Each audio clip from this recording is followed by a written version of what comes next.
அந்த இரவு சீஷர்கள் கலிலேய கடலை கடக்கிறார்கள்.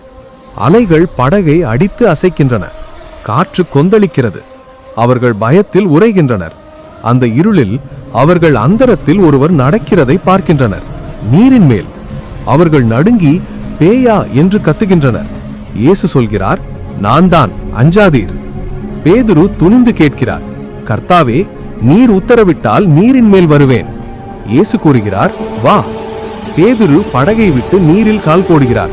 அவர் நடந்தார் நீரின் மேல். ஒரு கணம் பயமில்லை, விசுவாசம் மட்டும். ஆனால் காற்று மீண்டும் வீசுகிறது. அலைகள் உயர்கின்றன. பயம் வரும்போது விசுவாசம் மூழ்கத் தொடங்குகிறது. பேதுரு கத்துகிறார், கிருபை. இயேசு அவனை பிடித்து மேலெடுக்கிறார். சொல்கிறார், சிறிய விசுவாசமே, ஏன் ஐயம்? அவர்கள் படகில் ஏறியவுடன் காற்று நின்றது. கடல் அமைதியானது. சீஷர்கள் விழுந்து வழிபட்டனர். உண்மையாக நீர் தேவனுடைய குமாரன். இந்த அற்புதம் ஒரு உண்மை சொல்கிறது, பயம் மூழ்கடிக்கும், விசுவாசம் நடத்தும்.